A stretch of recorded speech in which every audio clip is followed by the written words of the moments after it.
Hey everybody, John Van Dyke here for New Jersey Exposed. Today is Thursday, May 21st, 2020, and the time is, let's see what the time is.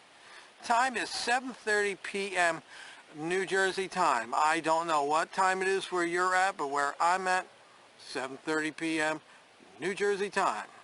So there's a story that's come out. It was reported on NJ.com the other day. In fact, it was reported on May 18th, 2020. And it reads as follows: police suicides are rising nationally, so this NJ department opened a room where officers can de-stress. Oh, well, that's nice. Is it like a crying room? So there's the article right there.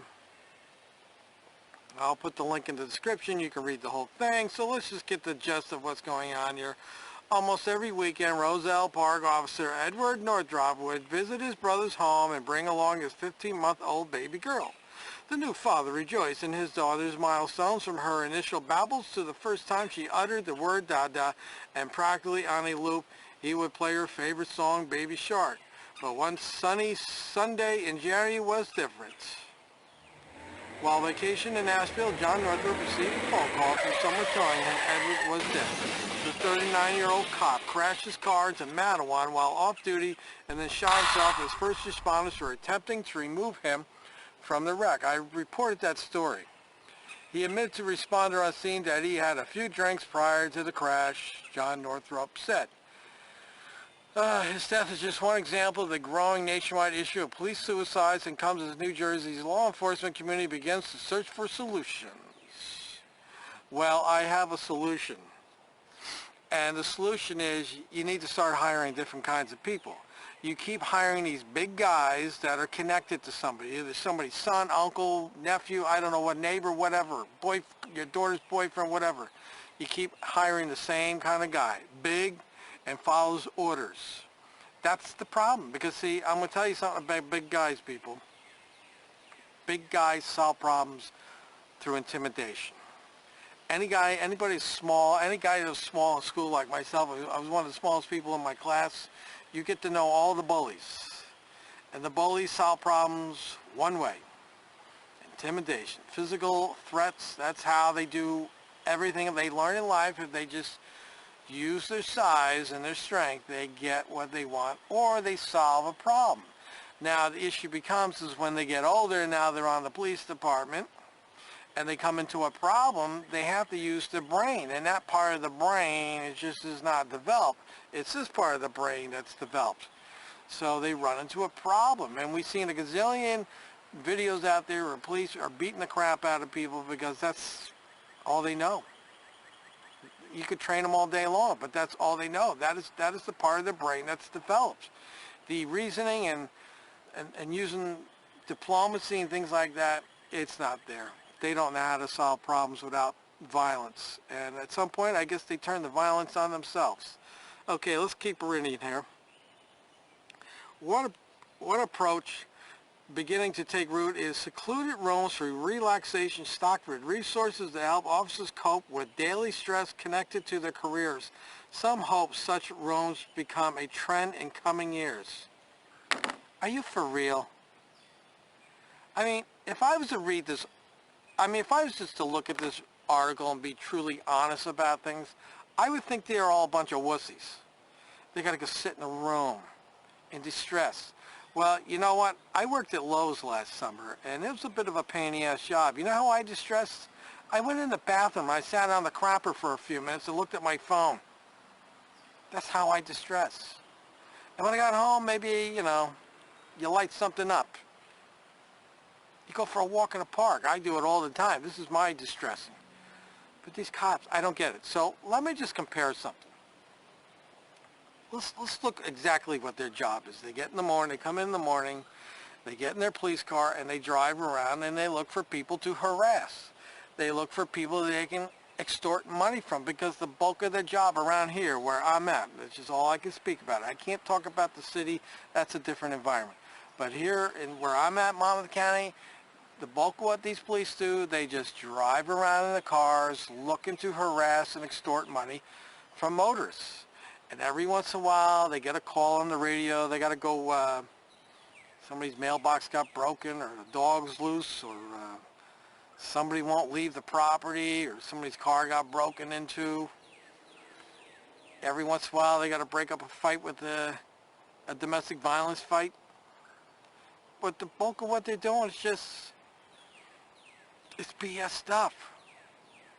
Yeah, they're gonna get that call once in a while. They got to go to that traffic accident where it's a mess. The person's all busted up. It's not pleasant. But again, you know what you signed up for. If you can't handle it, don't do it. This is like the garbage man complaining that he smells at the end of the day. Hey, I signed up for a job and I really smell. What, he's supposed to give you a de-smelling room? You don't hear them complaining. I'll tell you another job that's a tough job, and I wouldn't want this job for anything. And I give big credit to the people who do this job. Those who work in the emergency room at hospitals, they see all the pain, the suffering, and the tragic endings. Now let's get to my job. I see the tragic endings. I get them after it's all over with. I've seen the 11-year-old girl that has died from leukemia. I've seen the 15-year-old boy that hung himself. I've seen the elderly lady went out for a ride at lunch with her friend, and they got in a car accident and she got her chest all busted up.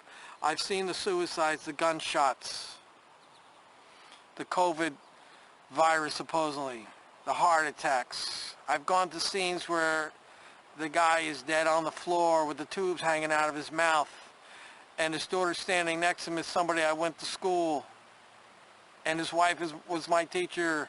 I've seen a lot of unpleasant things. I've seen little babies that have died. I've seen, a story was a young little girl, the mother took I think the daughter's about 3 years old, took her to the clinic to get her shots, vaccination shots, and approximately 3 days later, the little girl was dead.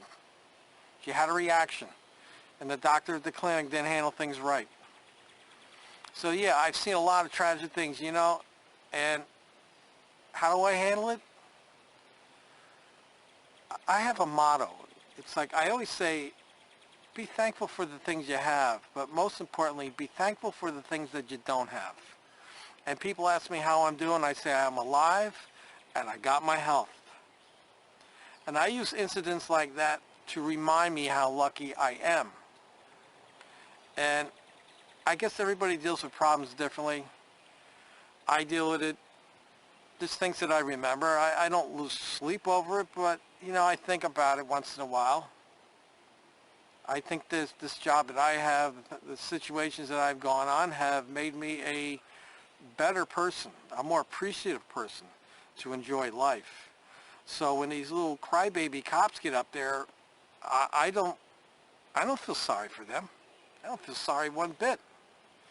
You signed up for the job, you know what you're in for, and now you can't handle it, so now you're going to go drinking, or you go home and you beat your wife, you kick your dog, you beat people up, you kill yourself.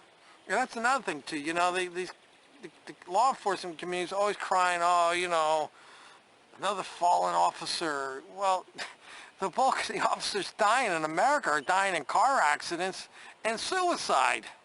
They're not dying from the robber. Anyway, so this one police department, I'm not going to say who it is. You can find out in the article. They're going to create a little room separate from the police headquarters, and the officer can go over there, and I guess, who knows what he's going to do over there. Maybe they got the, no, I'm not even going to go there. We need a few minutes quiet. That's what you do when you go home. You get quiet. You know, I used to work in a nightclub, and it'd be crazy noise I'd sit there for 4 or 5 hours dealing with all this music and screaming and yelling. I'd get home and it's quiet. It was nice to get home and quiet. But I don't get this whole, I really start to think they're just all a big bunch of wussies. They see these big guys. The challenge is with themselves. You know, they can beat me up. They can beat you up. They can falsely arrest you and all these things, but the real challenge they have is with themselves, and they don't know how to deal with themselves because they can't beat themselves up. They just can't work things out. So I would say police departments really just need to start hiring a different kind of person. Stop hiring big guys. You know, people know what I'm talking about. These cops all tend to be big, and they tend to be muscular, and they like physical contact with other men. They like all that stuff, but that doesn't help them when it comes time to solve a problem. So that's why I say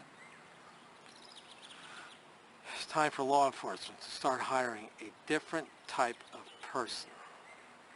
All right, let me know what you think in the comments section. Like, share, subscribe. I will put this the link in the description, and you can go read the whole story yourself. Let me know what you think. Till next time, this is Sean Van Dyke for New Jersey Exposed. I want my phone. You have my phone.